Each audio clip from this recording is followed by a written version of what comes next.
What's up, everyone? It's the Slips and Hippo show. Ray. I'm Slips, I'm King Hippo. and this is our Evo show, I guess. I think so. We gotta go over the brackets. It's Monday night. We gotta pump this thing out quick. I don't think we're gonna have any videos this week. Nah, I don't think so either.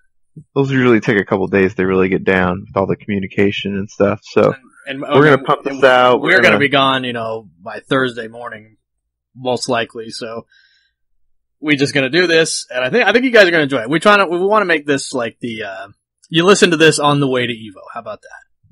This is your in-flight entertainment. Your in-the-air entertainment. Because, let's face it, no one wants to sit there and watch, The Notebook on their in-flight. No one wants to listen to some Slips and Hippo. I've never seen that movie. Good. I heard it's good. I don't know about No? that. It's okay. Every girl likes it. Well, because the guy who wrote it, Nicholas Sparks, his whole bit is what's the easiest way I can make someone cry. And I'm gonna do that. And we'll see if that works. And most of the time, girls will be like, "Oh god, it's so good," but it's like, They like that movie. I don't They know. do. And then I refuse to just watch it by myself because I don't know, kind of homosexual maybe. Whoa, we're getting into ugly territory early. I don't know. I'll be questioning my own manhood. How about that? Sure. Toxic masculinity, folks. Toxic masculinity. I want to watch The Notebook by myself. Come on, man. It's 2018. Ryan Gosling's a star. It's fine. It's going to be all emotional. And Yeah, when was the last time you had a good cry? I feel like it. We're men. Mm. We don't do that. Men don't cry. No crying and injustice. There's a lot of crying and injustice lately, but I'll get to that later. So Evo happening starting Friday, August 3rd, continue through the weekend. The biggest tournament of the year, no doubt.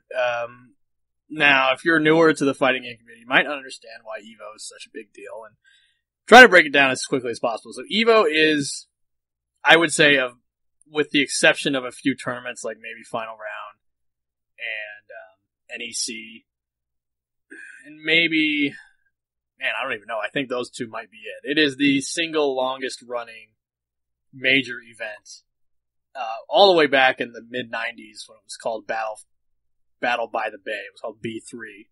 Changed its name to Evo after it moved to, because Battle by the Bay obviously took place in California. Moved to Las Vegas. It is the most prestigious tournament probably in the FGC period. It's been running so long. It's on literally the grandest stage you can imagine. It's literally in an arena. It's aired on television. It is, by and large, if you were going to place, it's the one tournament of the year you could make top 8 once and you'll be set for maybe the game's life.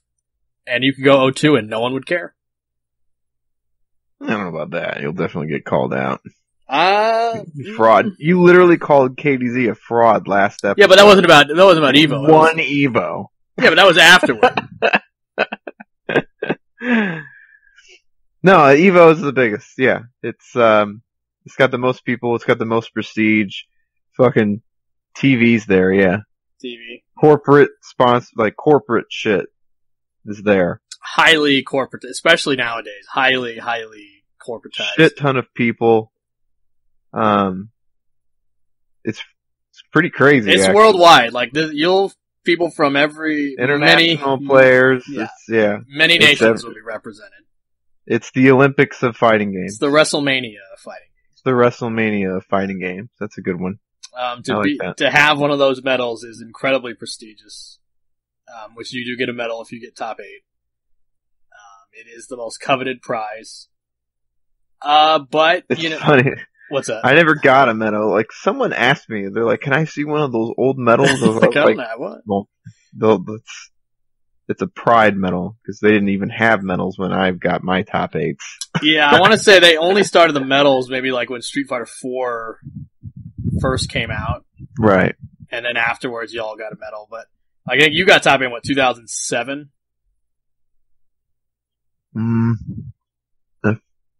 2007, I think 2004, maybe 2005, somewhere. I don't know. I see. I don't keep track. Well, you're also old.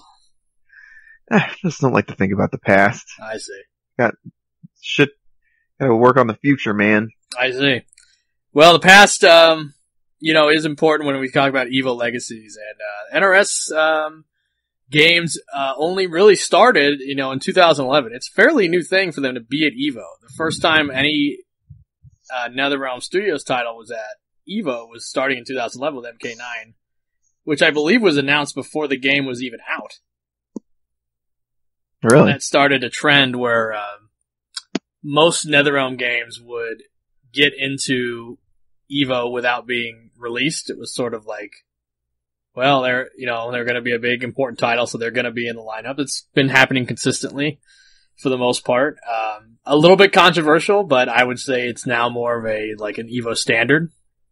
Game usually doesn't have to be released to be in the schedule. And it usually helps drive entrance. You'll usually see a lot of entrance for a game that's unreleased. NRS community numbers have been steadily going up. I would say this one, with maybe the exception of Injustice 1 second year, is the lowest attended. With I think 363, something like that. That's pretty good. I mean, Mortal Kombat is a much more popular franchise than Injustice, so the fact that it's still growing from the first Injustice, I think, is good. Yeah, I mean, I would probably just fair to say that Injustice 1 and 2 are extremely niche, more so even than Mortal Kombat, as far as a competitive game. Oh yeah. Just not very popular. Which is fine. Hey, that's... Everyone else is lost. Shit. Yeah, I mean, it is what it is, what are you gonna do? And, there was a lot of bellyaching this year about the numbers and, them not being strong, but I would say it's pretty consistent with the amount of majors that go on nowadays. Maybe probably more because it's Evo. And I think that's the best you can hope for at this point. You might look at how all the other games have 1,000 plus people and get jealous, but I mean, what are you gonna do? I don't know. I just play what I consider fun. I consider it fun. I've played anime games. I fucking played Tekken. I've played Street Fighter. Mm. I like this game. Yeah, I mean, and, obviously the top billings of this tournament is going to be Dragon Ball FighterZ and Street Fighter V. Dragon Ball FighterZ is actually the most attended game, with 2K plus. That's kind of surprising, yeah. Yeah, it's not a huge lead. I think it's about 200 people, but yeah, I mean, that's something. I believe every game with the exception of Injustice and maybe what's the other one that's on there? Guilty Gear, are the only ones that don't have 1,000. Everything else has 1,000 plus, which is pretty amazing. I don't think that's happened in a long time at Evo. Ever, really, to be honest. Because Evo is getting bigger every year. The amount of attendance that go is exponentially bigger every year.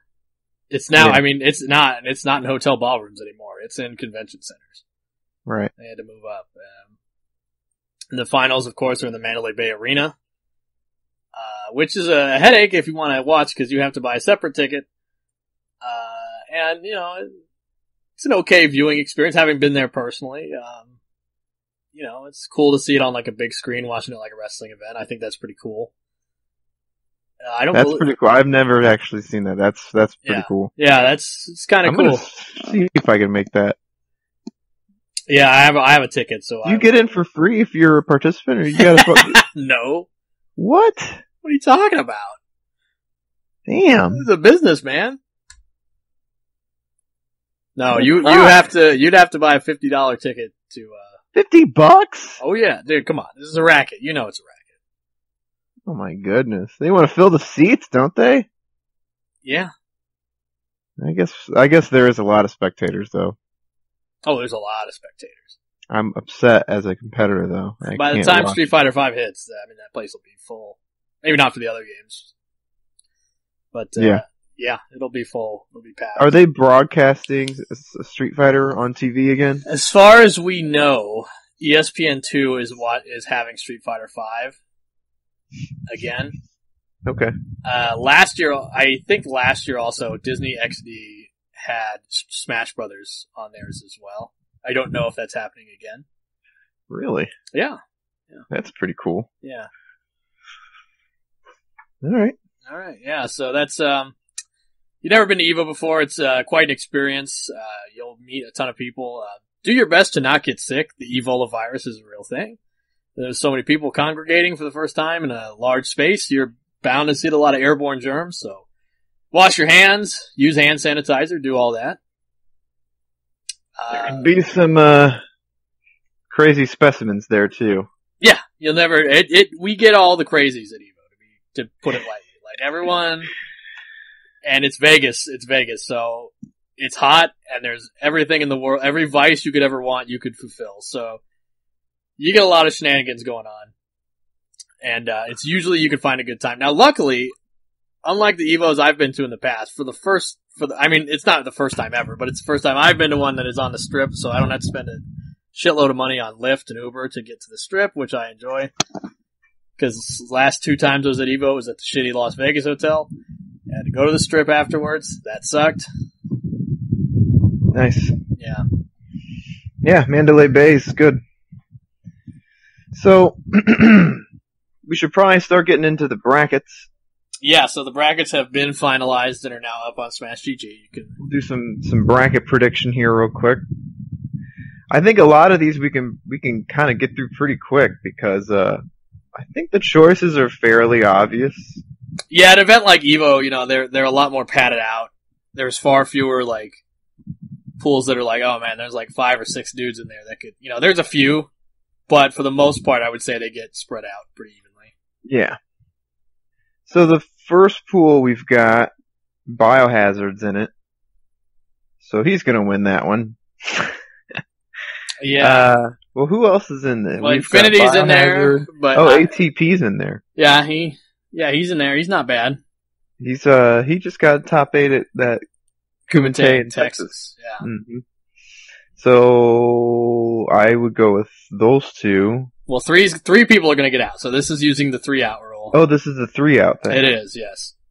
Thank God. That's great. So my initial guess is ATP and Bio to get out, and then maybe Infinity in losers. Yeah, I don't see anyone else that I know of in here. A lot of problems, especially with Evos. I don't know a lot of these people. So you never know. Sometimes it's the unknowns you got to worry about the most. Yeah, no kidding. So who knows? But I would say Bio and ATP are pretty solid bets for that pool. All right. Then next we've got pool A501. We've got Tweety, Killer Zenak. Yeah. Combat Houston Cat, who I thought was dead. Really? Yeah. No, I didn't think he was actually dead, but in the fighting game sense. He's in there? Yeah, it says KH Gato. Really? Well, Gato, obviously, cat in Spanish. I remember him. Yeah.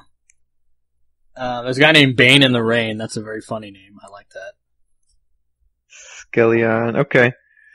Some of these are just huge upsets if they don't win. It's if Tweety doesn't get out in winners, that's crazy. Yeah, I agree. If Killer Zenak doesn't get out of this pool, that's crazy. And then, the third spot's I don't even know. Gentle Snow. Could be, there's a guy from Alaska that's there. Holy shit. Do they even have the internet? I think they have the internet. I think you're selling Alaska a little short. I think they have they may have a Blockbuster, but they have the internet. Okay. Yeah. Why would they? Alright. Alright, next up, we've got Samij. Okay, Samij, Vendetta. They're getting out. So I guess the point, like, so if you get out of pools, are you in the top 64? Like, or is it top 40? Like, Um, like when you go to semifinals. so when you get out of pools and winners, you automatically jump to the next round after that. For a lot of the pools. Like, that's how the system works. Yeah, like some people will have to play an extra game. Yes, I know they that. will. Yeah, that it has been controversial ever since this system started to be used. That is how it is. That's how it's divvied up. Some people don't like it, but that's how it's going to work. So, Well, whatever. I'm a little I'd upset. rather have that than a double Jeopardy scenario, honestly. I I'd think- rather lose to someone new than, oh, I have to get out of my pool by playing this dude that I already beat. I could see that. So, I'm for it. I am a little upset about Pool A502 because there's another person named Hippo. I saw that. Thought I was unique. I was not. YFD Hippo. Yeah. Youth. I don't know what that is. Jimmy, Jim's, Jimbo. It's a fantastic name. Good. There's a guy named Goodbye Stupid. God, these guys are killing it with the names here. Big Boy, Big John. Yeah, not the big boy I was thinking of, I don't think. Or actually, that might be. Could That's be. from California, yeah.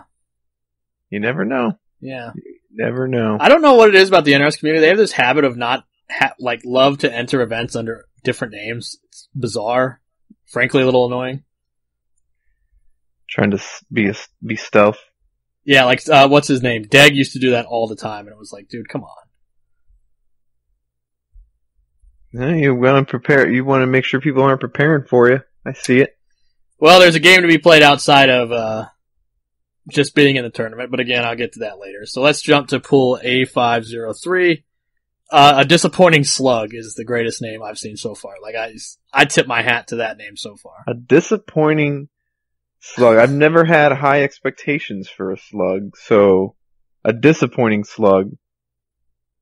That's weird. Yeah, there's also a guy named Sexy Rancheros. So Gross is gonna win this one. I think Gross is gonna get out. Carl is in that pool. He'll probably. I don't know how often he's playing. I don't even know if he'll enter his bracket or whatever. It might be too early.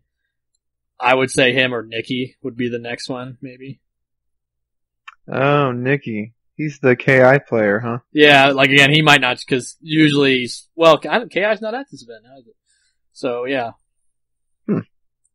Okay. Person from Chile, isn't that? Sexy Rancheros. Yeah, I'm rooting for that guy and a disappointed slug. Lil Krillin NBA. What? Alright, anyway. I mean, did Krillin play in the NBA? I don't remember that. He can fly, so I'm sure he could do pretty well. He's bald, he could dunk. It was kind of crazy in Dragon Ball Super. Krillin was a police officer.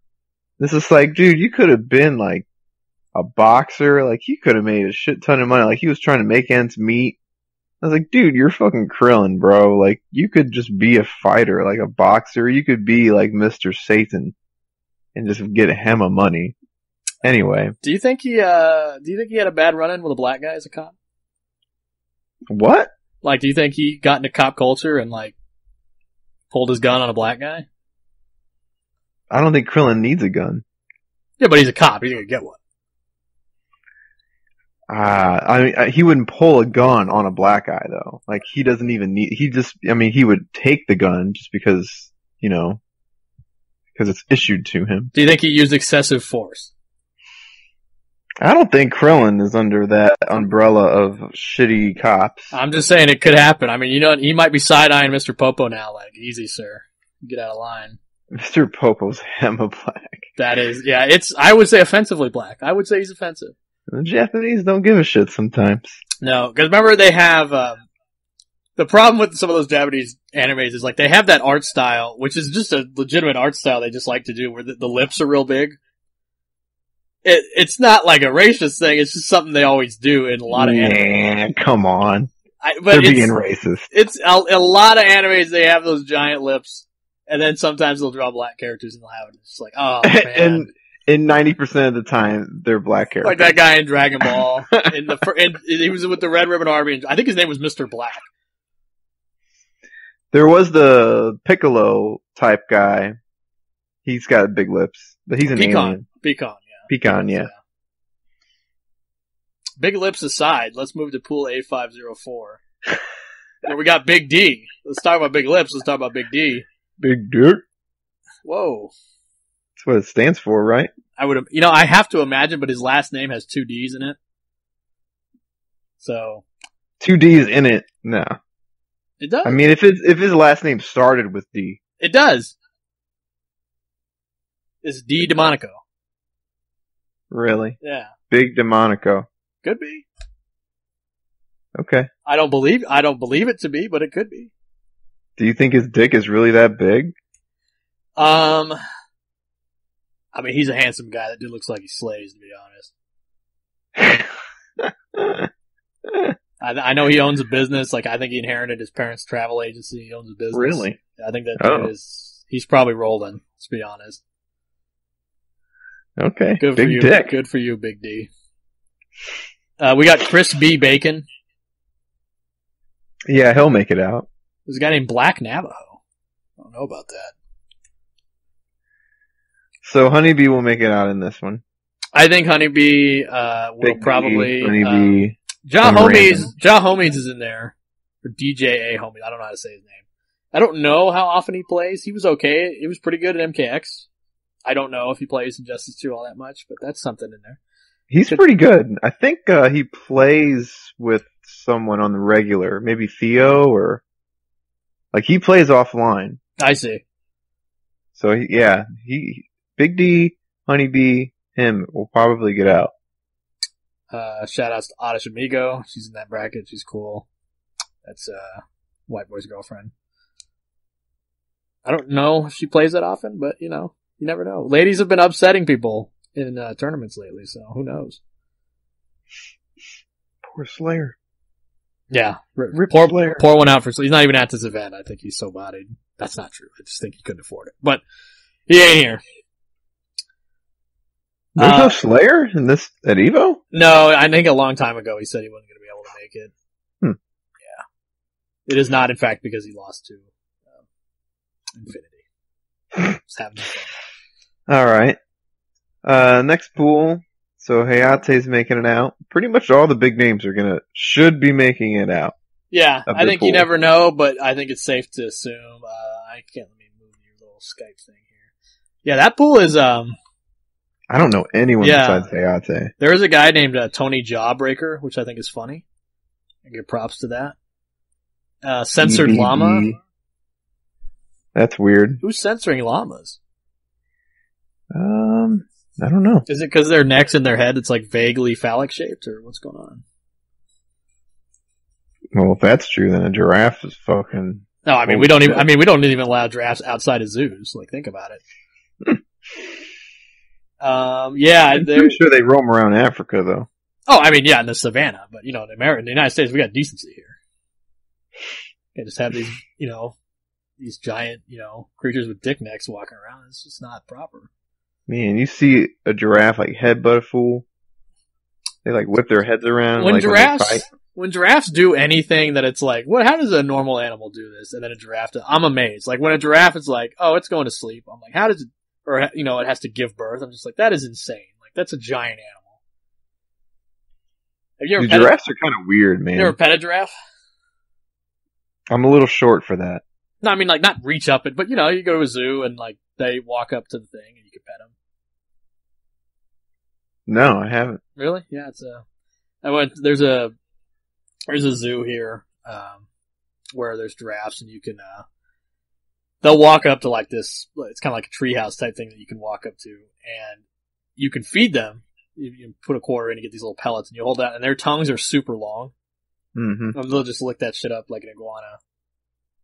And it's, really gross. What a weird animal. Yeah, there's so many things that nature has tried to evolve into to get past. Like they have super long tongues because they're so big and they can't reach. And they have spots because I don't know what the spots do, actually. It's not like it camouflages the damn thing.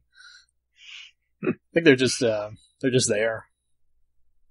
Okay, anyway. They're giraffes. I mean, what are we gonna say? This got Hayate. I don't know a lot of these guys. I'm sure they're fine people. Hayate and 2 scrubs. Oh, come on. Scrubs. Come on. Next. A506. We've got Scar getting out. Well, actually, I don't, Scar will probably get out, but, Hero Killer Stain is in there. Okay. Yeah. That'll be interesting. That is interesting, yeah. We'll see if he can make, his, online results. We'll see if he can translate. Are we sure 3 people come out? Yes. You can look at when you click on Injustice, when you do Injustice semifinals. Okay. Just look at the pools. You'll see in the pools that there's 3 slots. I see. Okay. That Skeezer guy is allegedly good, but I don't really know. So who knows? I would say Scar and Stain probably the favorites, but oh yeah, Ninja Fool might upset somebody. So ironically enough, Hero Killer Stain's in that pool, and then there's a guy named Cyborg. You're right. Yeah, I saw that. Yeah, look at that. If he doesn't play Cyborg, it's kind of a blow up, right? And maybe he just likes cyborgs. Maybe he's a big fan of the movie. Could be. Maybe he's a big fan of Cyborg Justice, that Genesis title. Everybody remembers that game, right? I'm not the only one? Yeah. Oh, okay. Cyborg Justice, sure. Yeah, everybody knows about that, yeah. Speaking of Justice, let's move on in Injustice to Pool A507. We have Compton Animator, which sounds like a job description. Like he's from Compton and he's the animator. That's cool. Newbie's in this. Newbie is there. Ozzy I didn't know Delisle. Newbie was playing. He's at most of those events. I just don't think, he's just okay. Nubcakes. Revolver. Where the hell's he been? Dead, apparently. Protagonist, he posts on TYM. He's Cyborg, right? He apparently had to work 9 14-hour shifts in a row to be able to make it to Evo. So nice. Props to that dude. Waz, who's from New South Wales in Australia, he's apparently he's not bad. Okay, I could see him. Interesting pool. Yeah, man, New South Wales. Think about it. So Nubcakes, and then after Nubcakes, a lot of candidates. Yeah, like I don't know Protagonist 1. I don't know I don't know if he's good. How good he is. Revolver, I have no idea. Newbie, could go either way. Mm-hmm. My guess is because Waz, we have more recent. Like he did okay at Combo Breaker. I think he was at Combo Breaker. He did pretty good. Mm-hmm. So he'd be my next favorite. But yeah, that one's an interesting one. That could go. Law is Raw. He could, So there's a lot of pools. There are a lot. Yeah, this is Evo. I think it might be best to just predict top 8. Top 8? Yeah, because these pools are going to be pretty obvious as the more I look through them. Yeah, but we haven't gotten to Lord Noodles. What are you talking about? There's a guy named Lord Noodles. I mean, yeah, Lord Noodles, he's good, isn't he? Yeah, allegedly. He plays with Robin? I think so, yeah, I think that's right. I don't know, just going through these, it's we're just going to be going through and picking out silly names, and then, oh yeah, this person's going to win. Is that not fun? I mean, you're in a pool with Too Easy. You fucking bodied him before, right? You never know. Shit. That's right. And Foxy Grandpa's in my pool, so. Oh, no. You never know. No. Fucking Batman. Who do we think's gonna win this? Let's just cut to the gravy. The gravy? Yeah. Let's just Who cuts to the gravy? You cut to the meat. Well, what isn't there a saying? There's a saying where it's where's the? I know about the gravy train. You're so dumb. How do you function? I like the gravy. Let's get to the gravy. I don't want just the mashed potatoes. Would you drink You a cup put of some gravy? fucking gravy on If that you got like KFC gravy and someone was like, chug this, would you do it? No. That's I gross. don't like KFC gravy. Isn't gravy gravy, to be honest? No, there's different flavors. Really? Oh, yeah. Okay. You slurp a lot of gravy? Predictions. Who wins this shit? Who wins? I gotta say, I think Samid's gonna do it. Really? He would be my pick at the moment, yeah. He's gonna win back-to-back majors and with Evo? I think he could do it. Really? I think he could do it. He's looked so good. He is really damn good. Yeah, he's looked really good. I don't know if it, like, unlike, say, Combo Breaker, I don't know if he'll lose his composure. I mean, I've never seen him lose his composure. He got top 8 last year. I think he got 5th or 3rd or something like that. He beat Sonic last year. I remember that. I do remember that. Yeah, I just think that he's looking good. He'd be my pick at the moment. Okay. I am gonna go with... Yeah, man, there's a lot of good players. It's just like Evo never goes to the favorite, you know? It never goes the way you think it will. Of just crazy shit happening. When you thought Sonic was gonna win free, at 2016, all of a sudden Tekken Master takes him to the limit. It happened. Like, I don't want to pick like a normal fucking person. Like, my initial instinct was like Tweety. I was like, probably Tweety. My second instinct is Silvereye. Okay. I'm gonna go Silvereye. Okay. Hellboy's dumb. And Batman's dumb. You got a good player using two of the best characters. But yeah, Smeej is really good. I'm gonna go with Silvereye. Alright. But man, fuck, you know what? Fuck that. I'm going with Bio. Bio's winning it all. Okay. He won, what was it? Biennality. Yeah. Mm-hmm. I'm going to go with Bio. Frequently the bridesmaid, rarely the bride. Maybe he could do it this year. Evo top 8 has really evaded him. Biohazard has a weird history of getting 9th at Evo. Did you know that? Really? Yeah, like even ever since Injustice 1. Like, always been very, very, very close. Okay. I have another question for you. So, thinking about last year's top 8, most of them are returning. Obviously our champion is not returning. Grr, too. Fuck. Yeah. Obviously our champion's not returning from last year. We already knew that. Wait, who won last year? Dragon. Oh, yeah. Mm-hmm. Yeah. So you gotta wonder do you think anybody who made last year's top 8 won't make it again this year? Who was in last year's top 8? Well, let's remember. So, it was Honeybee and Dragon were the grand finals. Yeah. And then Smeej, Sonic, Gross. I'm just gonna pull it up. How about that? Pull that shit up. Okay. So it was Dragon, and then Honeybee, and then Theo, Smeej, Sonic, Hayate, Tekken Master, and Gross. They all made top 8 last year. I don't think Tekken Master's gonna make it. I would say, to me, of this list, Tekken Master, Honeybee, and Theo are probably in the most trouble of not making top 8 again. Honeybee had a real good run last year, probably the run of his life. And it's not that he's, like, bad, but his results nowadays are more like, yeah, he'll get, like, 7th at a major. He's volatile. He can, I mean, it just depends on... He'll never do really bad. It's just a matter of, like, okay, was he gonna get 17th, or is he gonna get 9th? Or is he gonna get 7th? Usually. Like, it's in between those. And this is a huge event. I mean, this is everybody's here, so... He can beat anyone, so he can go on a run, yeah.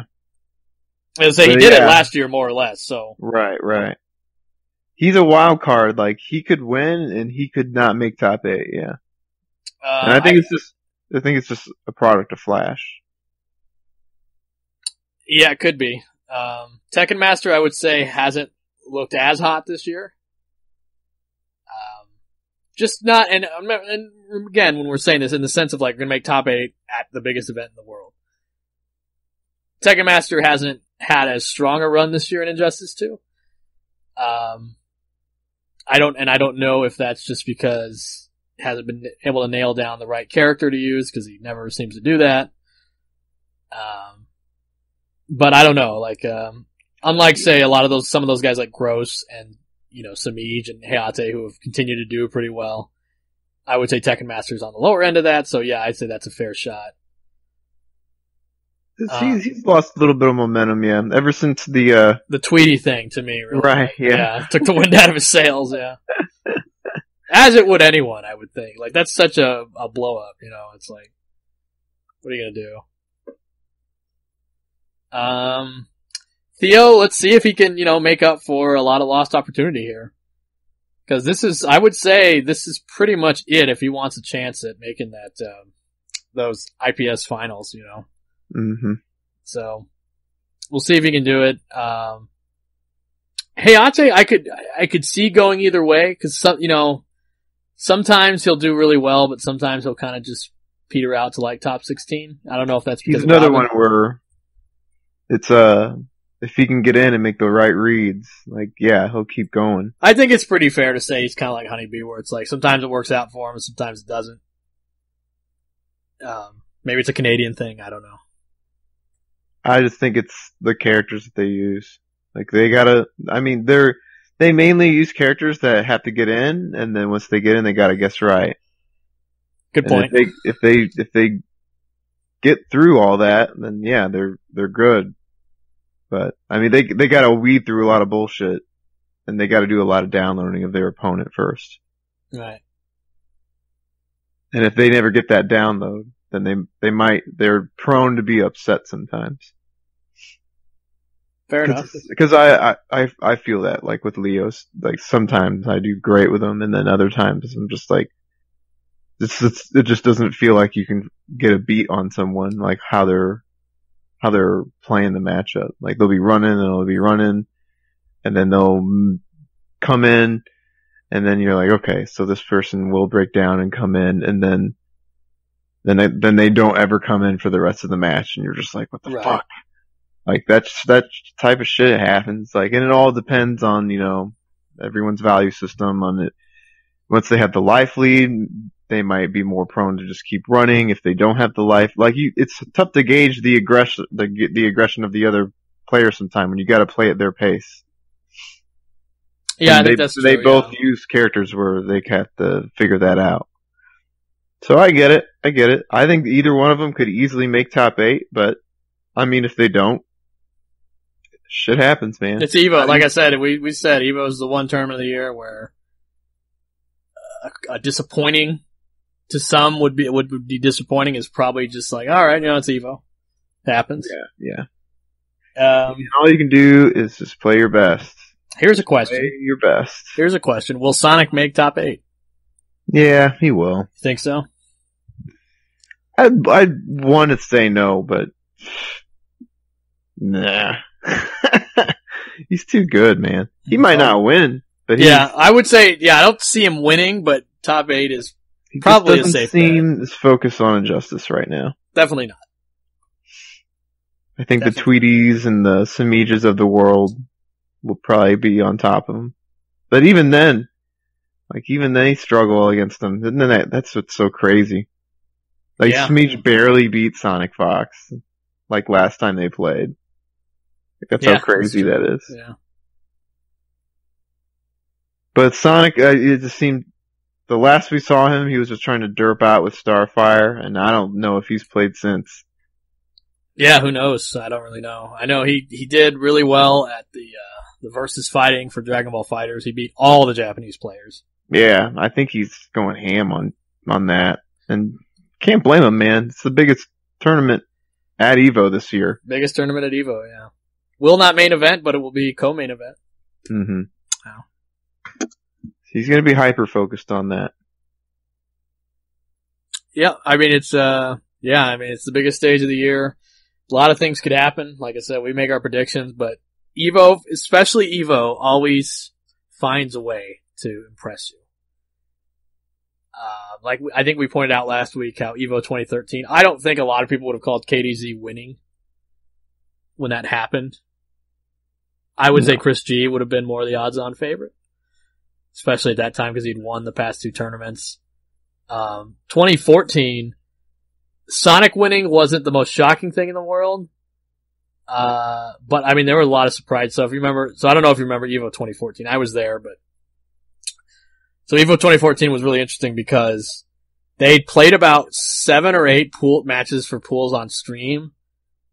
And then the guys running the tournament could not figure out how to keep the system to retain the patches through connecting it online or whatever. So they just stopped. They just stopped doing the stream. So none of the pools after that were streamed, but Lord Dizzy had his camera out, his phone camera out, and was recording most of the matches. So you can still find a lot of them on his YouTube channel, but so at the time, everyone thought, Jupiter was gonna make top 8, free. Because he'd been dominating a lot of the East Coast tournaments. Oh, Martian Manhunter. With Martian Manhunter, and he did not make top 8. He lost to, Dab Superman. That was one of the best comebacks of all time. It's one of the best comebacks of all time. You can look that one up. Of any game. Yeah. It's just a, dive bomb reset or 2 and, just huge damage. It's nuts. That was insane. That was, I want to say, Daigo moment number 37 or whatever, but it was, right underneath that. It was nuts. There was no fucking way he should have won that game. Yeah, it was, he should not have won. I mean, watching it live was not, that was over. We were like, alright, let's turn our attention around. I knew he was gonna win. I was watching the video. And you knew I knew the results, and I was like, maybe I'm looking at the wrong video. Yeah. And no, it was wow. Yeah. That was crazy. And then he lost to Theo in losers, because those two had really not met except for, I think there was an MLG tournament before. This fucking disaster of an MLG tournament. Right before Evo. And I think they had played there. And I think Javon won, but then at Evo, he beat him in losers and eliminated him before top 8. Yeah, Theo, who had been winning almost every tournament up to that point, lost to Newbie in pools, which was a big upset. Newbie ended up making top 8 too. And then in top 8, he lost to MIT's Deathstroke, and MIT making top 8, that was also what? Evo's crazy, man. Yeah, Evo's nuts. Like I said, Evo is, there was a chance, people didn't get to see it, but Sonic almost lost to Digits Shazam. I do vaguely remember that. Was last round, last hit. It was super, super close. Yeah. Digit had I forgot all about that, dude. He had a good Shazam. And he got 9th, he got in the way of 16-Bit, who was on the run of his life, unfortunately. 16-Bit lost actually early in pools to a then fairly unknown young cat named Biohazard. Oh, Bane. Yeah. And then he had to fight his way through, I think in a row, the run is nuts. He beat Dab, Ducky, and Digit right in a row. Wow. With no breaks to get top 8. Huge run. Another one that happened was PPJ got top 8 at Evo with Hot Girl. And that was 3-2 last hit against Slayer. So Slayer got 9th. And he should have won. It was a Dab level comeback with Hot Girl. Just doing that goddamn mace charge thing. Just a little damage here and there. It was crazy. And he got top 8. That was nuts.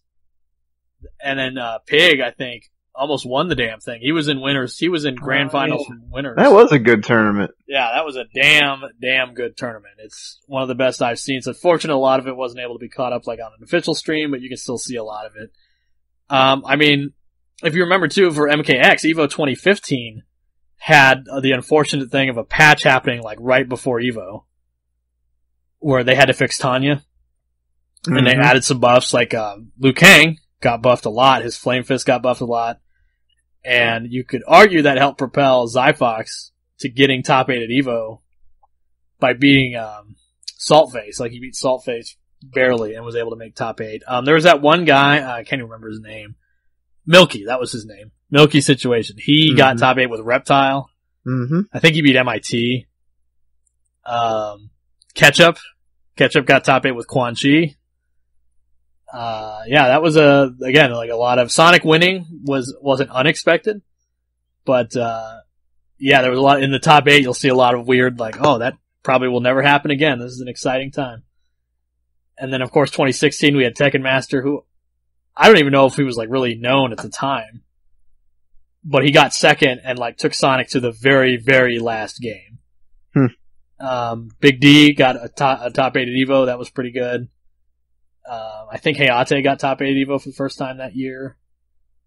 Yeah, there's just a lot of fun. It's just EVO. It's only EVO that this happens too. I don't know how to explain it. Crazy shit. Yeah, it's just this. I don't know who the hell is gonna win. Now, luckily, unlike the first year or the last year of MKX, where the grand finals were in the Mandalay Bay Arena at 8 a.m., this will be like Justice last year, a Saturday finals. So it'll be, I think, 12 Saturday, something like that. And I think most of the pools will be done on Friday. So if you're there for Injustice, you get to enjoy a vacation, pretty much. Right. Kind of nice. We will be there, so you can come say hi to us. I'm friendly. I don't know if Slips is. I will not be friendly until I'm out of the tournament. Right. And then even then, I'll probably need an hour at least. Now, you what? We gonna be grumpy? Yeah, I'll probably be emo. Okay. But before the tournament, I'm probably just gonna hide out until I have to play. Well, there's a lot of places to hide. It's a big hotel. Yeah. And then once I'm done playing, then I can mingle a little bit. Are you a pretty good mingler? I can mingle. You can mingle? Okay. Just not when I'm trying to focus, though. I think a lot of people are like that. See, I don't have the pressure of wanting to really do good. I just want to make it out of my pool, beat like one or two people outside of that. If I can just so basically combo get breaker. one or good, yeah. I always just want like a good scalp. Just want one good scalp. Okay. If I can get one good scalp at tournament, I think that's a nice goal. If you can get one good scalp, then you never really know what can happen. Because if you can get that one scalp, then that means you're at least playing good. And if you're playing good, then you never know what can happen after that. But that's how I look at things. If I can just beat one good player, that means I'm on point. But if I lose to like, you know, obviously if you lose to someone you're not supposed to, or someone that you think you're better than, then you really gotta focus on that point. But yeah, I salivate the tough matchups. Those are the ones that you really want to go after. Salivate? Yeah. I don't know if that's the word I'd use. Like you're chomping at the bit to play bad matchups? That's weird. Not a bad matchup, just a good player. Oh, okay. So I see what you mean. Play someone good, like that gets your juices flowing, man. I don't want to hear about your juices, to be honest. Gets your juices flowing. Get your blood flowing through your veins. Okay. Blood flowing is fine. I just don't want to hear about your juices flowing. Yeah, your mojo. I don't know what juice you're talking about. Mojo?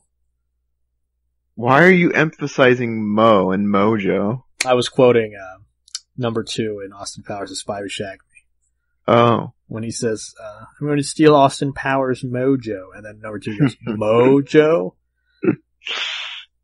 That was pretty good. That was a good movie. That is a great movie. I like it a lot. So I got to rant about something. Okay. So every year that EVO has happened for the past, 3 or 4 years, and maybe even longer than that, because I remember it all the way back in Injustice 1. They'll put the pools out so every major that does pools will usually put out like a preliminary version.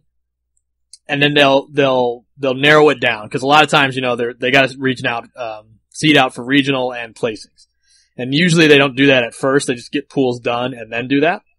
So people will freak out for a second, but then usually most tournaments will fix it, with regional problems, and then there might be a few after that, but for the most part, a lot of these tournaments will get them down, after the first release, maybe two days later or something. Evo is the only and I just assume it's because it's the biggest tournament of the year, where they will put out the pools and then go, these are our pools, tell us what's wrong and we'll fix them. And there is a button, a feedback button, which I'm now just going to call the rig button because that's all it is at this point. That is a button for if you don't like what your pool looks like, regardless of region or seeding. Well, I don't want to do that, so let me just say this, and they'll do it. And they'll do it. And here's the problem with that. So this year, Tweety's tweeting, and he says, I'm going to play this guy basics. I play him all the time online. I'm not looking forward to traveling and playing him. Not a great complaint, but I'm going to do it anyways. KP, how do I do that? And KP tells him how to do it, and now he's not playing basics anymore. That is bullshit.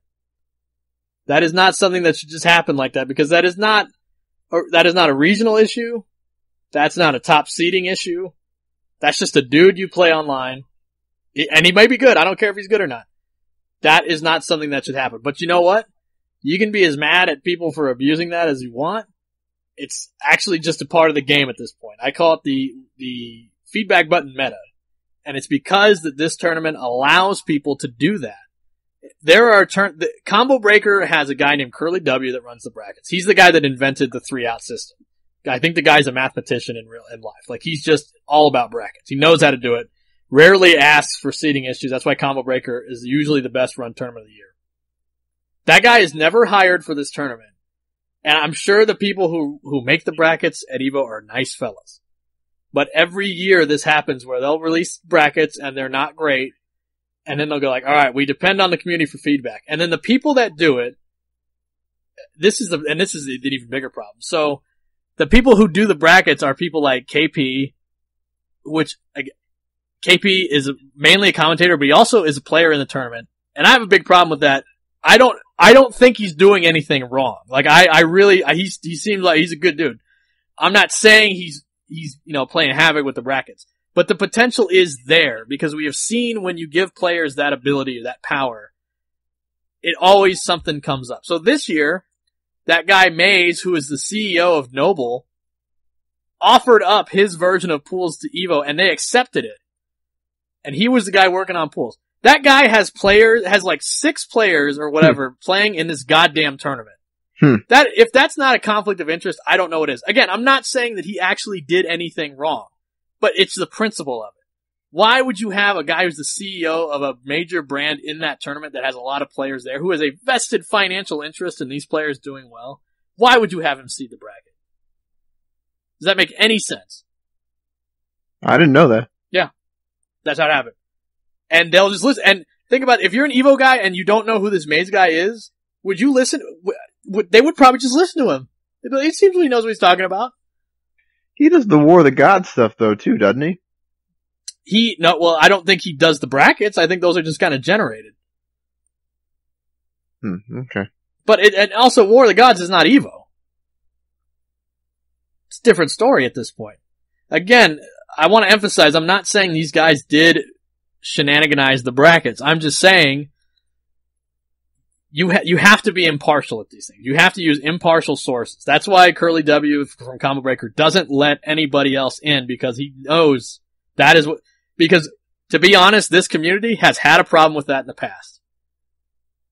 Every final round where it would be left to do nothing, like the tournament runners wouldn't help the tournaments at all. It was always up to the players to run and make the brackets. And I feel that is so problematic, because when you're a player, I think you have biases that you don't even know about, but you do it. And a lot of times doesn't make sense. Remember, there was a huge scandal when it was revealed that 16-bit had on camera conspired to help rig one tournament. I think it was NEC 2012, because the guy who was making the brackets was calling up a bunch of people and being like, who do you want in your pool? And that's the people that were running the tournaments. Like, that happened. We have a history of this kind of weird player influence happening a lot. Evo 2014, remember Pig was like, yeah, I don't want to play M2 Dave. I play him online all the time. You got him moved out of his pool. They're not in any specific region. That shouldn't happen. But that's what this feedback button allows, and I think it's so, especially when there's so much money on the line, it's just such a different story nowadays. I don't think you can let things like that happen anymore. I don't think it's okay. And again, if you have the best intentions in the world, when you have a conflict of interest like that, whether you're a player or you're someone who has your team members of a team that you're the CEO of in the tournament, please don't do the brackets. Hand it off to someone else. Pig said he offered up his advice for the tournament, and that's perfect. Pig is not playing in this tournament. He's not attending. He knows a lot of the players. I would say that's no problem at all. But to have this Maze guy do it, it sits wrong with me. I don't know how to say it. I mean, who would be good? Like, everyone's going to be biased. Who's going to be doing this? Whoever you get. Well, okay, here's the problem with me too. I don't understand. Who's not going to be biased? There's a lot of people that wouldn't be biased. Here's the thing too. Curly W will do these tournaments and he's like, I go off regional seeding and I go off the seeding of whatever major tournament series you have going on. So if you have the IPS tournament seedings, the IPS tournament brackets, which are, there's that big list, 32 people, I think, on the website. I can't remember how many's on there. You have that. You have the regional seeding. After that, what's the problem? I guess I don't understand how. I know it's a bigger tournament than most, and there's a lot of people trying to run brackets, but even then, it's 300 people versus 120 or whatever. It's not that much bigger. I don't understand why this is the only tournament every year that this is an issue. And this gets brought up every year, like, why do they have this feedback button? Why can't they just, hire this one guy to do it? And then everybody forgets about it. So I think for once, we should be paying attention to okay, it's not okay that the biggest tournament of the year, for some reason, can't do the brackets on their own. They have to have people come in and do it. People who, again, have conflicts of interest with doing the brackets, regardless of their intentions. I just think it's wrong. Yeah. I think you're being a little extra. Maybe. No, I mean, you're right. I don't know. Because to me, again, I'm not accusing pretty valid points. I'm not accusing. I have really nothing to say to it. I'm not accusing these guys of doing anything wrong. For all I know, they did a fine job. I just think it's the principle of it that you shouldn't have players and or people with significant interest in their players doing well making the brackets. I think that's the biggest tournament of the year with a lot of money on the line in the IPS tournament. And to be fair, this year this tournament isn't worth any more than the other IPS tournaments. So it's not like this is the most points on the line, but still it's just a weird conflict of interest that I think you would avoid this problem if you just did the pools through regions and using the IPS brackets and that was it. Every other tournament seems to be able to do it fine. I don't know why you guys can't. I know it's a bigger tournament, but you also have bigger resources than every other tournament. Are the other brackets for other games like that messed up, or is it just the NRS game? Like messed up in what sense? Seating and stuff. Oh, I think every tournament you can use that feedback button. It's, again, Evo. That is a rig, that's the rig button for every tournament. I mean, for Street Fighter and how are those brackets? Did they have to rearrange all those? Did they have to rearrange all the brackets for DBZ? So like every tournament, they will release a bracket at first that is, not really seated all that well and then do it again. The only difference with Evo is that they offer up this feedback button to where it's like, well, anybody's feedback matters. And it's like, well, not everybody's feedback should matter. In fact, why don't you guys just do it? No, I'm saying Street Fighter V Evo 2018, when they released the brackets, was there an uproar about it like there is for the NRS game, like for Injustice 2? There's an uproar for every game. No one likes the brackets at first. But that's because they're the preliminary brackets. What I'm saying is, no one likes the brackets at first because they are messed up. That's just a fact. It's the process of fixing them where they allow these third parties to enter, and they do it. They'll do it for any game. It's not as Injustice. It's not NRS specific, but they'll let anybody else enter and do the brackets. And I think that's the problem. When the brackets come out and they're all messed up, it's a consequence of just I want to get the brackets done. They're massive brackets. We'll worry about the seeding in a second. We just want preliminary brackets out. And if people have problems with it, they can contact us on Twitter and let us know, and then we'll process it. It shouldn't be, okay, you tell us this thing and we'll change it, which is what it is now. There's no filter, is what I'm saying. It's corporate, man. They're probably pulling strings. There's probably some bureaucracy going on. Oh, I don't doubt there's bureaucracy. Someone's getting paid under the table. Oh yeah, put my guy in this pool over here. Yeah, put this guy over here. Sure, it's corporate. You're alleging more than I am. No, I mean, who fucking knows, dude? I don't. As a competitor, I don't even fucking think about that shit. If there was someone in my pool, like if it was like me and I don't know. If Red Raptor was in my pool, damn right I'd be hitting the feedback button. I'd be like, dude, I play with this dude all the time. Well, that's a regional thing. Even if it was a training partner that I played with, I'd still ask. Like, and if they would accommodate, then great. Well, here's what I'm saying. I'm not blaming the players for doing it because they can get away with it. Like, of course you would do it if you were asking. I'm going after the system here. I think it's wrong that the system allows that to be happen because I just think it's really, like, it's just really weird that you can play havoc with the brackets like that just because you ask. And it happens. Even though it shouldn't. Like, there's no, like, you and Raptor would have a legitimate argument. Like, you guys are in the same region. Okay, fine. That happens all the time. I play this guy online a lot. That is not a valid reason. That is just catering to the players when there's too much, that shouldn't happen. And it's only this tournament. Again, it's only this tournament that happens. I'm sure at other tournaments they're bad. There's always something slips through. It always happens. But it's only this tournament where it's like, let's let any person with an opinion view it and they'll go, right. They seem like they know what they're talking about. And I wonder if they'll let it happen to this degree for other games. I wonder. Because frankly, NRS games at most tournaments, there's a few exceptions, get the shit end of the stick, to be honest. We're on our own. So that's how things like this happen. That's how things in the past happened where some guy would be making the brackets and just be calling players behind the scenes and be like, who do you want in your pool? That's how that kind of thing would happen because we were left to our own devices. I'm saying at the biggest tournament of the year where it is a matter of we are on the schedule, we are forced to go on their schedule, their time, their rules. They should pay more attention to stuff like that because I think it hurts the integrity of the tournament.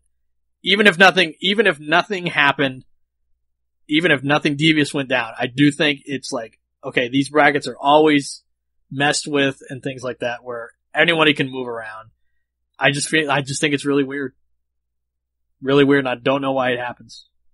That's some spice to it. That spice is, we'd spice up the brackets. That's not a thing that happens in 2018.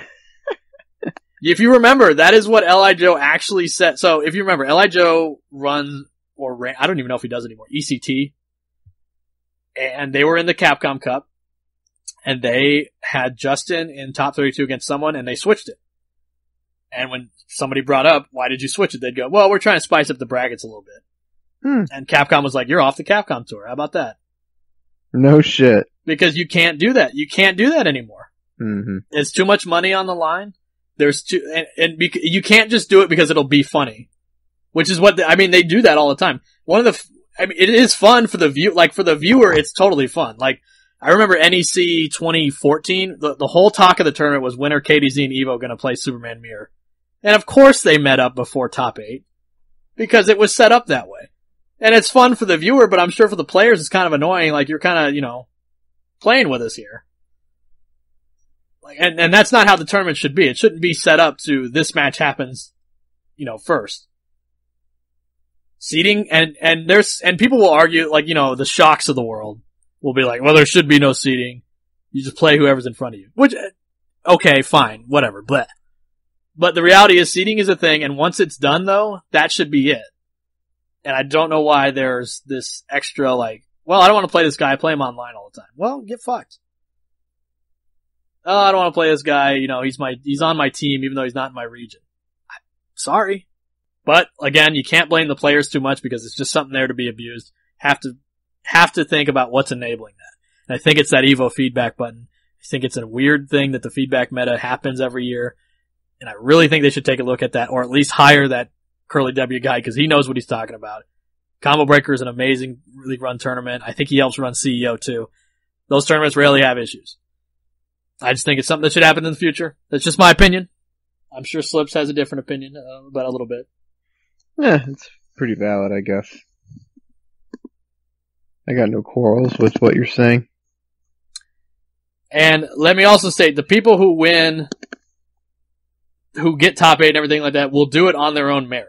This is not saying that anyone's got an easier path now to get to top 8, because really it's just a lot of people, it's just an easier path through pools, which you could argue is less consequential, not that big a deal, but still, that's unfair to a lot of dudes who are just there and they get placed in different pools because someone else didn't want to play one guy that they happen to play online a lot. And I think that's bullshit.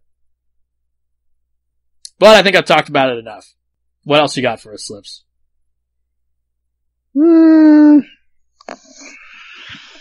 What happens after Evo for Injustice 2? So we have the North American East tournament, so it's just like the West one, but obviously flipped.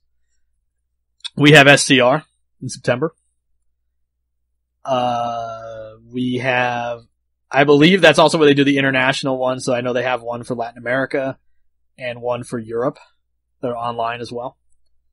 But that's pretty much it. As we go into October, we're looking to wrap up, and I think that last chance qualifier does take place in October.